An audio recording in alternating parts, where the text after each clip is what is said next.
Listen, most of you are walking around like open wounds, and you're wondering why the flies keep landing. You think respect is something you negotiate. You think if you just explain yourself one more time, if you just provide enough footnotes for your existence, people will finally see your value and bow down. Wrong. The moment you start explaining why you deserve respect, you've already lost it. Respect isn't a conversation, it's a frequency. And right now, your frequency is static. You're broadcasting available, desperate, and please like me at a volume that's deafening. We're about to change that. We're going through a single day, your new life, where we kill the nice guy persona and replace it with something cold, calculated, and undeniably authoritative. This isn't about being a jerk. It's about being a fortress. The morning. The unhurried arrival. You walk into the office, or the coffee shop, or the gym. Most people enter a room like they're apologizing for the space they occupy.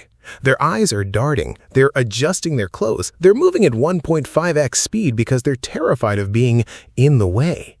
Stop. High authority individuals move like they're walking through water, not slow like a sloth, slow like a predator that knows exactly where the exit is. When you enter a room, your head shouldn't be on a swivel. Your movements should be deliberate. If someone calls your name, don't snap your neck toward them like a startled bird. Take a beat. Turn your whole body. And the greeting? Keep it minimalist. If you walk in and start grinning like a golden retriever hoping everyone notices you, you are signaling that their validation is your oxygen.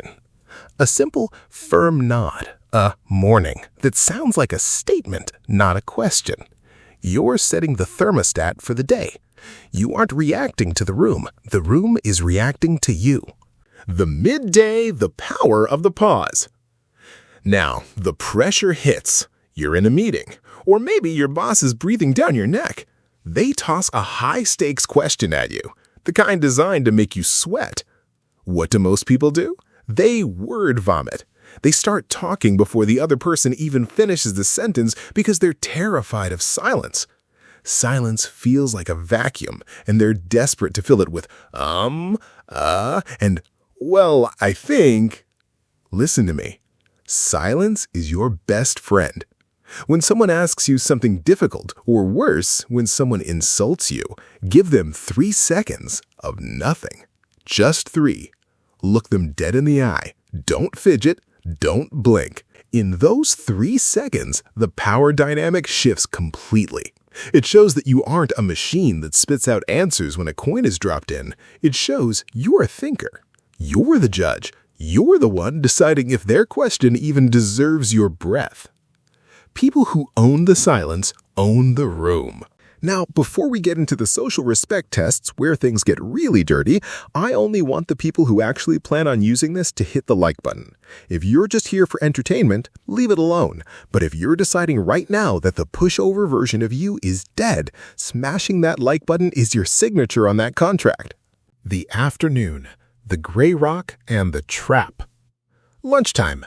The office comedian or that one passive-aggressive friend decides to take a shot at you.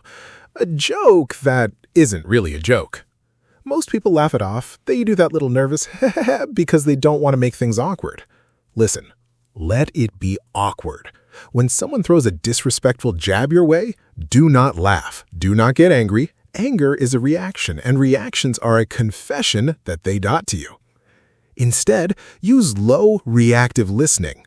Look at them with the same expression you'd use to look at a weird bug on the sidewalk. Neutral, bored, then ask the magic question. What did you mean by that? Watch them crumble. Watch them try to explain the joke. Watch them stutter as they realize they just stepped into a trap. By making them explain their disrespect, you've forced them to admit they're the one being weird, not you. You've turned their weapon into a mirror. The evening, the clean no. The day's wrapping up. Someone asks you for a quick favor that'll take you 2 hours, or your friends are pressuring you to go out when you know you need to focus on your own goals. The people pleaser starts a monologue of excuses. Oh, I'd love to, but my cat has a headache and I have to check my mail, and maybe next Tuesday. Stop.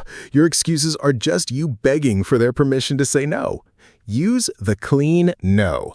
I can't make it, or I'm not available for that. That's it, full stop.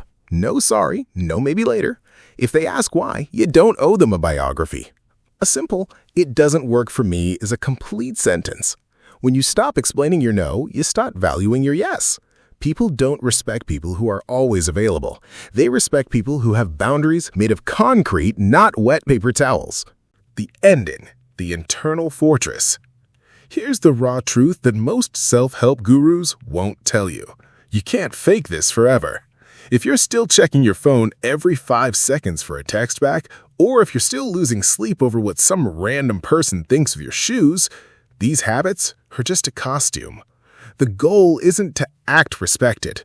The goal is to become someone who is so grounded in their own purpose that other people's opinions feel like background noise, like static on a radio you aren't even listening to. You've been playing the supporting character in everyone else's movie. It's time to start directing your own. If you want to stop being the guy everyone looks past and start being the one they look up to, you need to commit to the no BS lifestyle. Every week, we break down the psychological armor you need to survive in a world that wants to keep you small. If you're ready to level up, subscribe and join the few who actually get it. Now, I want to hear from you. What's the one situation where you always find yourself over-explaining or seeking approval? Is it with your boss, your partner, that one friend? Drop it in the comments. Let's dismantle that specific trap together. Go be untouchable. I'll see you in the next one.